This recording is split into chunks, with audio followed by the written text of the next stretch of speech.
The Ant Bully. Pixar had already set the bar sky high in 1998 with A Bug's Life, and even DreamWorks had thrown its hat in the ring with ants. But then came Warner Brothers with their own challenger, The Ant Bully.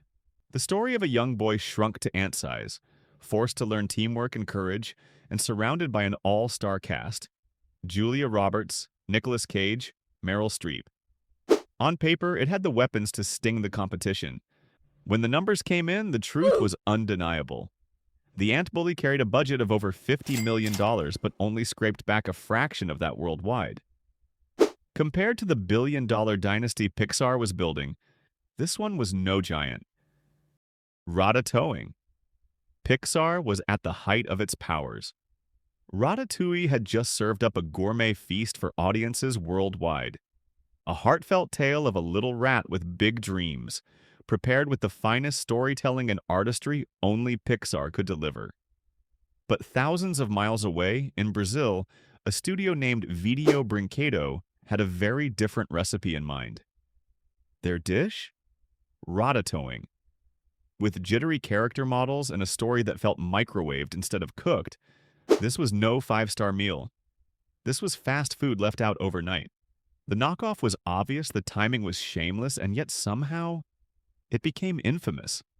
Kids who stumbled upon it on DVD shelves felt the difference instantly. Ratatouille became an Academy Award winner and cemented Pixar's golden run.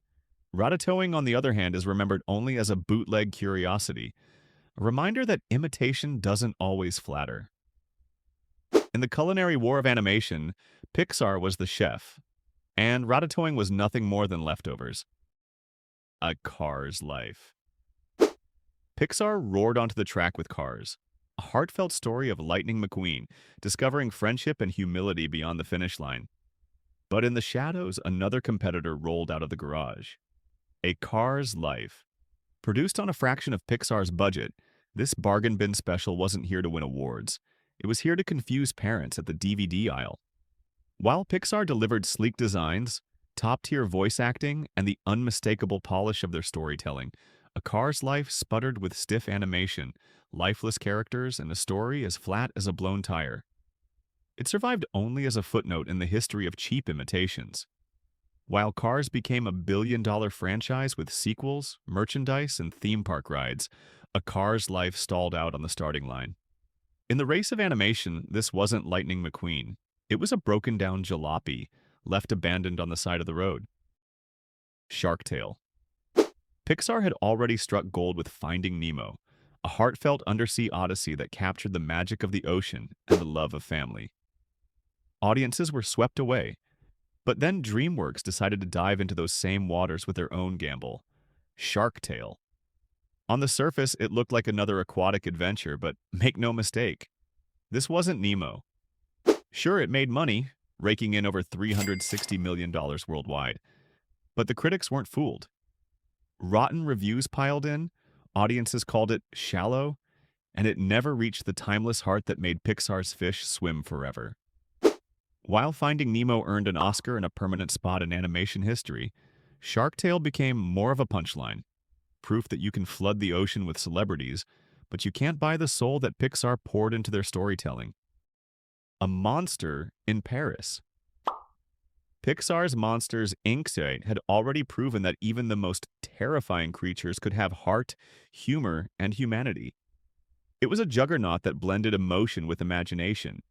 But then, from France came a curious entry into the monster genre. A Monster in Paris. This wasn't a straight ripoff, but comparisons were unavoidable. A singing, oversized flea, misunderstood and feared, finding solace in music and friendship. The echoes of Pixar's formula were there. Yet unlike many knockoffs, this one had charm. With its Parisian setting, unique character designs, and soulful soundtrack, A Monster in Paris carved its own little identity. Its art style was praised, but financially it never broke into the big leagues. Against Pixar's billion-dollar brand, this monster didn't roar. It whispered. While Monsters, Inc. remains an untouchable classic, A Monster in Paris was not a disaster, but not a triumph either. Just a shadow standing near the giant it could never match. The Emoji Movie. Pixar had redefined storytelling once again with Inside Out, turning emotions into characters and taking audiences on a heartfelt journey through the human mind. But then came Sony's gamble, the Emoji Movie. Instead of emotions, it gave us emojis. Yes, the same smiley faces and icons from your phone keyboard. With voice talent like TJ Miller, James Corden, and Patrick Stewart as a talking poop emoji, the film leaned on gimmicks, product placement, and soulless comedy. Sure, it made money, over $200 million worldwide, but reputation matters. While Inside Out won an Academy Award and touched millions, the Emoji Movie became a cultural punchline, the textbook definition of corporate cash grab. In the ring of animation, Pixar delivered heart, Sony delivered a meme, and not the good kind. Kiara the Brave. Pixar unveiled Brave, the story of Merida, a fiery Scottish princess defying tradition to change her fate. It was bold, heartfelt, and draped in the studio's signature magic. But lurking in the DVD bargain bins was a pretender, Kiara the Brave. Originally an unrelated Indian fantasy film titled Super K, it was hastily repackaged and renamed to ride on Pixar's success. The cover art? A blatant imitation, designed to trick parents into thinking it was the real deal. But once the play button was pressed, the truth came out fast. Wooden animation, paper-thin characters, and none of the soul that defined Pixar's storytelling. Audiences who bought it felt duped. Critics didn't even bother, and it quickly became infamous as one of the cheapest knockoff tactics in animation history. Where Brave earned an Oscar and left a mark on Pixar's legacy, Kiara the Brave became a hollow echo that proved just how far studios would go to chase Pixar's crown. What's Up? Balloon to the rescue. Pixar soared into the skies with Up, a breathtaking tale of adventure, loss, and the unbreakable bond between an old man and a young boy. It was timeless, heartfelt, and Oscar-winning. But then came one of the most shameless knockoffs ever. What's Up? Balloon to the rescue. From the infamous Brazilian studio Video Brinquedo, the kings of cheap imitation, this so-called adventure was anything but uplifting. The animation? Lifeless? The characters? Stiff mannequins floating through a nightmare of bad rendering. Audiences who stumbled upon it expecting Pixar's magic were instead greeted with one of the most ridiculed animated films in history. Unlike Pixar's Up, which became an instant classic, What's Up became a cautionary tale of greed and mediocrity. In the skies of animation, Pixar flew higher than ever, while What's Up never even left the ground.